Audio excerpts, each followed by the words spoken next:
Yes, sir. What's poppin'? It's your boy, D-Boy Henry. Heck, back at it again with another video. This time it's gonna be a little bit of news, a spot of news from an article from Push Square.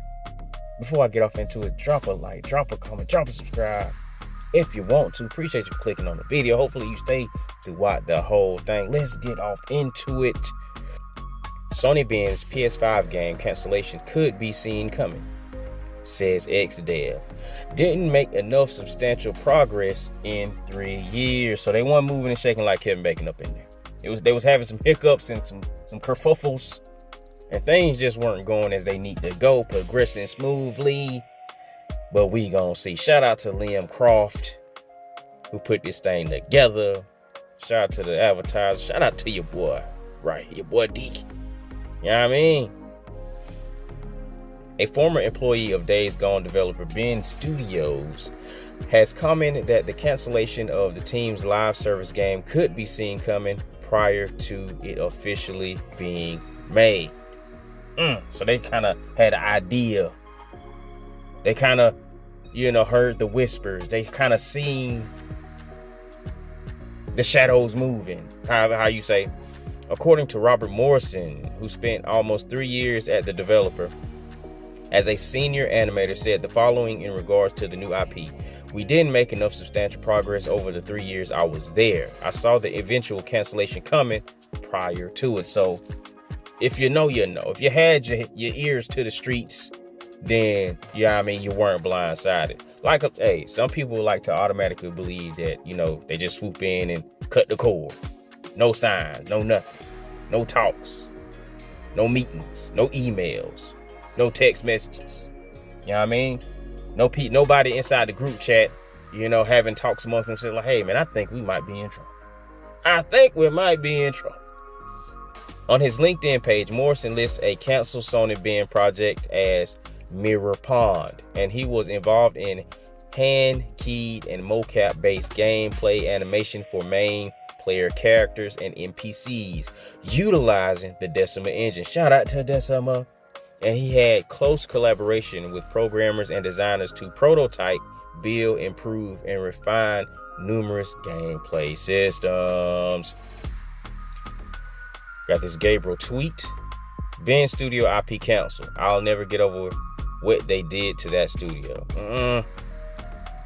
To be fair, we didn't make enough substantial progress over the 3 years I was there. I saw the eventual cancellation coming prior to it. See, this is what I mean.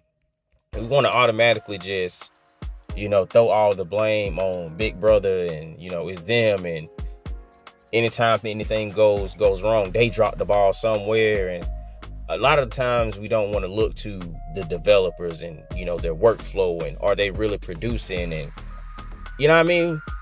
Because it's easy to just blame it all on, the Big Brother, like I was saying. And it's the more acceptable thing to do because everybody's so anti-corpo and, this, that, and the third. Scroll on down. Morrison now works for Ready or Not Studio, Void Interactive, and has also contributed to Resident Evil 7, Biohazard, God of War, and Last of Us Part 1. Shout out to him. He over there at Ready or Not Studio, baby. That game did exceptionally well on consoles, and I thought they were making a mistake. But I was proven wrong. Shout out to them. The new IP from Sony Ben was canceled alongside a project from Bluepoint Games. I'm not even gonna read that. This leaked at the start of the week with screenshots. But yeah, that's what it is right here. This was in January 2025, and at the time, Sony said it would be working with Sony Ben and Bluepoint Games to work out what are the next projects and plan to do everything we can to ensure there is minimal business impact. Sony Ben is best known for his work on Siphon Filter series on PS1 as well as his biggest hit yet, Days Gone. And that's the long and the short of it. But shout out to Morrison for setting the record straight and letting the people know, yo, we could have kicked it up in the higher gear. We was out here in low gear doing whatever they was doing. I don't know. Maybe, I don't know. A lot of times these people at these studios are working underneath somebody extremely like a super creative type, and a lot of the times these type of individuals don't they don't work in a deadline type capacity of where of we got to have this done by this time and this done by this time and this. And as far as staying in the framework of, we have to have actual tangible things done. And it get done when it get done. I like this. I want to do this. I like that. I want to do that. Let's change this and let's do this over here. And we can add this right here because I had the dream. And this was in the dream. And so I feel like I'll be disrespecting my artistry if I don't put what I had in the dream inside of this game. And you know what I mean? A lot of kind of whimsical stuff. A lot of times you do need a more analytical, grounded, structured individual attached to these people, because a lot of times they just get too loosey with the goosey. And again, I'm just talking shit. I don't know. But shout out to Ben. Hopefully they are able to get some things in line and put a game out this gen, bro. Real spill, because that studio is that's a long-standing studio over there at the PlayStation Nation. Long-standing studio, and they've just not shown up. Do another Cypher Filter game. That game was fun, man. I remember tasing guys until they catch on fire. Fire. Good old time.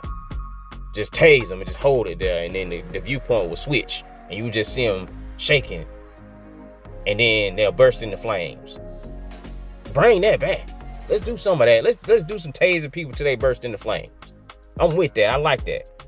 But I'm not gonna hold y'all any longer. No longer. Drop a like, drop a comment. Let me know how you feel about it inside the comments. I'll catch y'all outside the next one.